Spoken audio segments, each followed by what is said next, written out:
Bharatiya Janata party के वरिष्ठ नेता, प्रखर प्रवक्ता, पूर्व केंद्रीय मंत्री माननीय रविशंकर प्रसाद जी आपको संबोधित करेंगे। मेरा विनम्र निवेदन है माननीय रवि जी से आपको संबोधित करें।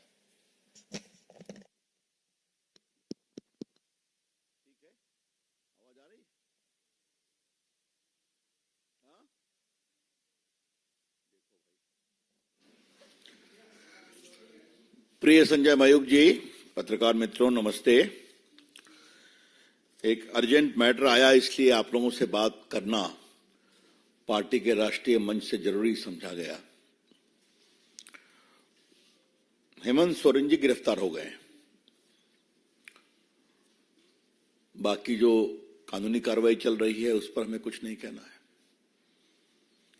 लेकिन उनके समर्थकों के द्वारा एक बात कही जा रही है कि केंद्र सरकार के द्वारा विपक्षी पार्टियों के सरकार को तोड़ने की कोशिश की जा रही है और विशेष रूप से आदिवासी नेताओं को प्रताड़ित किया जा रहा है।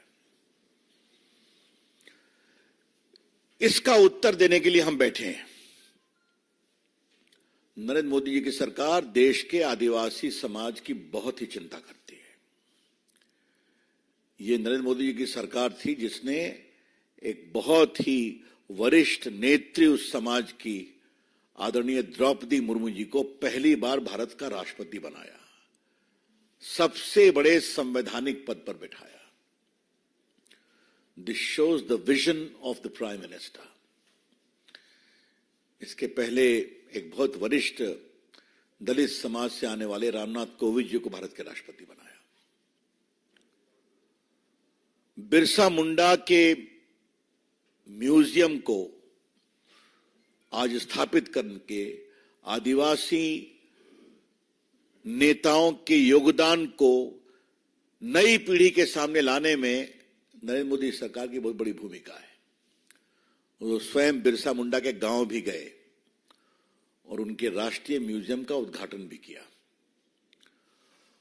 और आदिवासी समाज के नौजवानों के लिए, गरीबों के लिए विशेष योजनाएं भी मोदी जी की सरकार ने चलाई है, जिसमें आदिवासी समाज की चिंता के लिए उनका अलग से कमीशन बना है।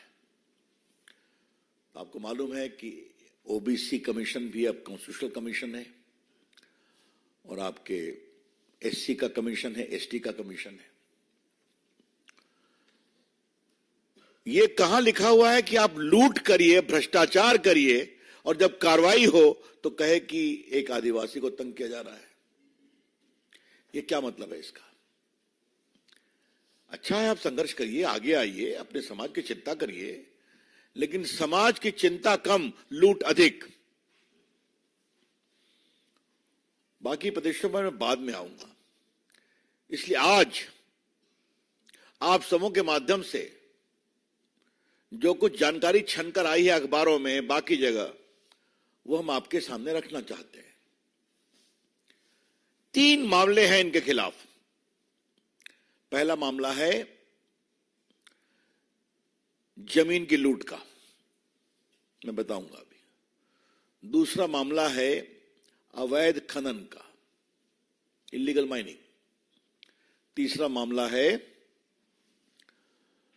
कोयला की खदान में घोटाले का। तो उस 3 मामलों में अभी एक में इनकी पेशी हुई है, बाकी 2 में कई मामले हैं तो एजेंसी वो बताएंगी। और बाकी तो 36 लाख रुपए उनके घर से निकले। दिल्ली का मकान भी बहुत सुंदर है, शांति निकेतन तो बहुत पॉश कॉलोनी है ना जी, है? वहां एक BMW भी मिली है ना, है? 2 मिली है, क्या बात है। BMW बहुत सुंदर। ठीक है भाई, चलिए BMW खूब कमाइए, लेकिन कानूनी तरीके से कमाइए। बेनामी में BMW पर चलिए और कार्रवाई नहीं हुई, कैसे होगा भाई? देखिए, पहला है आर्मी लैंड स्कैम। ये मोराबादी मौजा में 455 डिसमिल जमीन रांची में थी, वो सेना की थी, सेना के कब्जे में थी। बहुत पहले बीएम लक्ष्मण राव की थी, उन्होंने सेना को दे दिया था। आजादी के पहले से वो सेनाएं कब्जे में थी। अब फेक डॉक्यूमेंट बना करके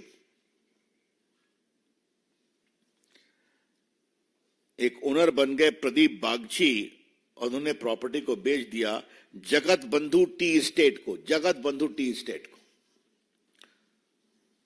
इस जमीन का मार्केट वैल्यू था 20.76 करोड़, बेचा गया 7 करोड़ में। आप समझते ही हैं कि इसमें क्या क्या हुआ होगा। एक तो जब ईडी इसकी जांच करने लगी तो मालूम हुआ कि रांची में एक बड़ा गैंग ऑपरेट करता है जो फेक डॉक्यूमेंट बना करके जमीन को अपने कब्जे में लेते हैं और उसको बेचते हैं। और उसमें कई आईएएस ऑफिसर सहयोग करते थे, जिसमें एक श्रीमान छवि अग्रवाल भी थे, छवि रंजन, जो डिस्ट्रिक्ट मजिस्ट्रेट ऑफ रांची थे इनकी सरकार में। और दूसरे आईएएस अफसर अमित अग्रवाल थे, विष्णु अग्रवाल थे। और आपने सुना होगा एक पूजा सिंघल, जिनके घर से 19 करोड़ मिला था, वो सीनियर माइनिंग सेक्रेटरी, वो भी जेल गई थी। तो इन सबों को इनका प्रोटेक्शन रहता था। और एक कमाल के मुख्यमंत्री हमने देखा कि इन्होंने अपनी पत्नी के नाम से 11 एकड़ जमीन दी है उनके कंपनी के लिए। तो ये सब एंटीडेटेड जो रजिस्टर्ड डॉक्यूमेंट हुए, कई कलकत्ता में हुए, तो इसकी जांच चल रही है। तो आप आदिवासी समाज से आते हैं तो आपका काम यही है क्या कि अपने नीचे जमीन स्कैम को प्रोत्साहित करना, रांची के अंदर, और सेना की जमीन जिसे कोई छूता नहीं है? ये बड़े सवाल है। दूसरा, मैं फिर कहूंगा, अभी तो इसी में इनका रिमांड हुआ है, लेकिन जो माइनिंग स्कैम है, आज जब मैं आपसे बात कर रहा हूं तो ये बताना जरूरी है कि साहबगंज इलाके में ईडी ने जॉइंट इंस्पेक्शन किया था। 4,952 केस ऑफ इलीगल माइनिंग पिछले 3 साल में आया है। यानी श्रीमान हेमंत सोरेन के मुख्यमंत्री काल में आया है। और आप जान लीजिए 23.26 crore cubic feet of illegal mining हुआ है। 23.26 करोड़। कितने राशि का? 1,250 करोड़ का। मतलब ना कोई परमिशन है, ना कोई पट्टा है, किए जाओ। और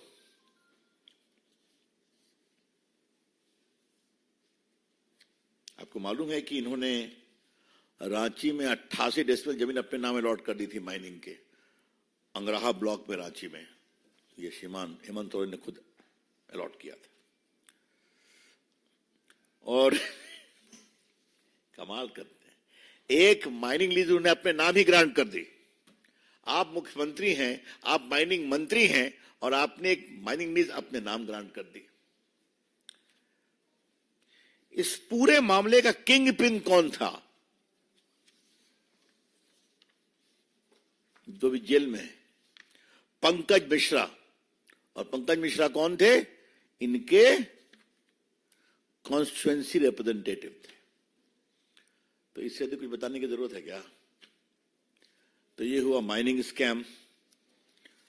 और रांची हाईकोर्ट ने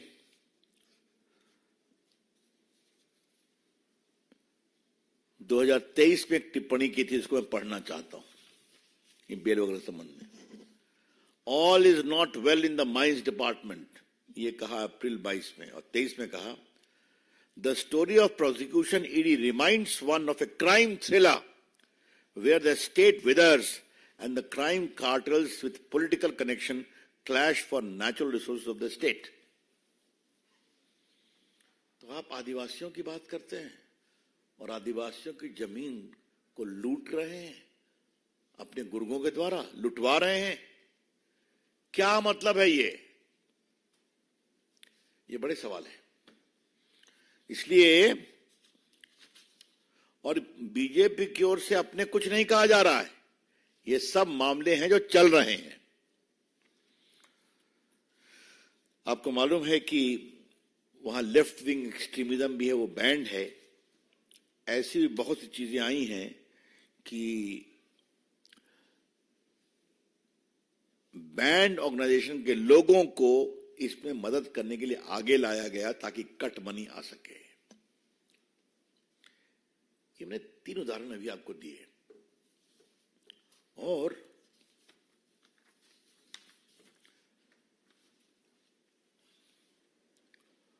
आप हैं माइनिंग मिनिस्टर, आप अपनी पत्नी के नाम जमीन दे देते हैं एज ए मुख्यमंत्री, अपने नाम पर एक माइन अलॉट करा देते हैं। आप माइन अलॉट करके आप माइनिंग लाइसेंस भी ले लेते हैं। जमीन है सेना की जमीन न कोई एलिनेट कर सकता, न ट्रांसफर कर सकता, न बेच सकता है। उसका क्या हाल है मैंने आपको पढ़ के सुना के बता दिया। फर्जी डॉक्यूमेंट बनते हैं, हर जगह एक न एक किंग पिन है। कहीं कोई आईएएस ऑफिसर है, कहीं कोई माइनिंग सेक्रेटरी है, कहीं कोई आपका रिप्रेजेंटेटिव है, और स्कैम पर स्कैम हुए चले जा रहे हैं। मनी लॉन्ड्रिंग, पैसे आ रहे हैं, तो जांच नहीं होनी चाहिए क्या? निश्चित होनी चाहिए। और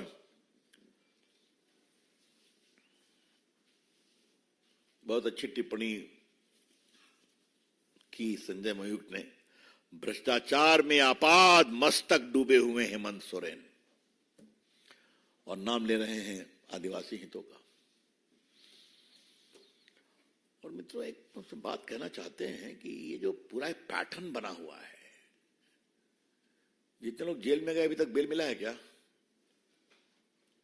दिल्ली के एक बहुत ही स्वयंभू लोकप्रिय उप मुख्यमंत्री जेल गए, कितने दिन से जेल में?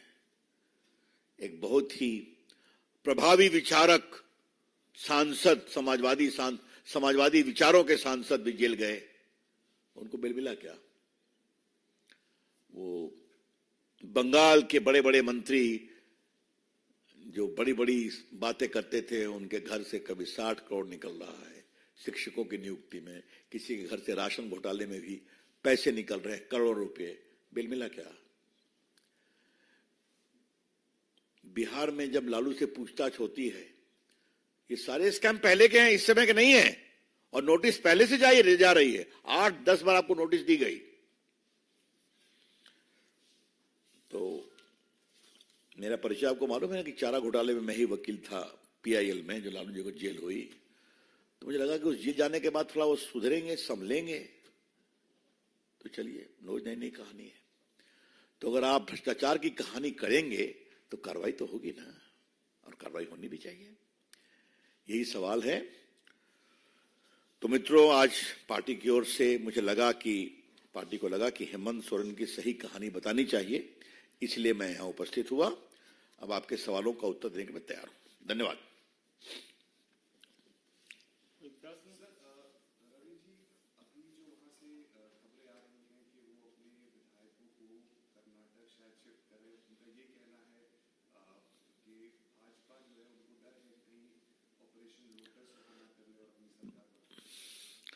क्या उनका अपने विधायकों पर नियंत्रण इतना कमजोर है?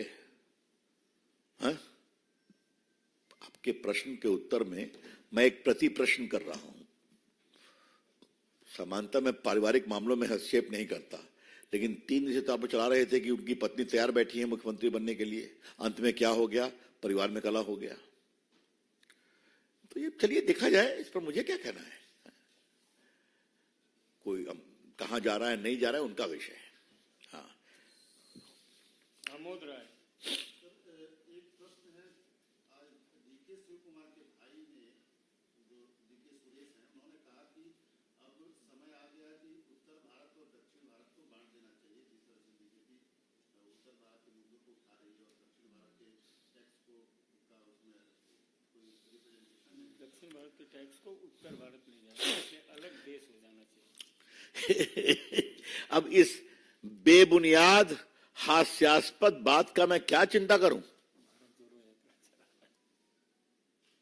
कि नेता तो भारत जोड़ो यात्रा चला रहे हैं, और क्या न्याय यात्रा है। जहां जहां जाते हैं वही सरकारें गड़बड़ा जाती है, पार्टी गड़बड़ा जाती है। ममता जी चली गई, बिहार से नीतीश जी निकल गए, अब आगे देखिए क्या होता है। तो इस तरह की बातों का क्या इंपॉर्टेंस दिया जाए? ये देश एक है, संविधान से चलता है, उत्तर दक्षिण पूरब पश्चिम पूरा देश। और इसका सबसे उदाहरण है प्रभु राम का भव्य मंदिर का उद्घाटन हुआ, पूरा देश उस दिन दीपक जला रहा था। यह है भारत। हाँ।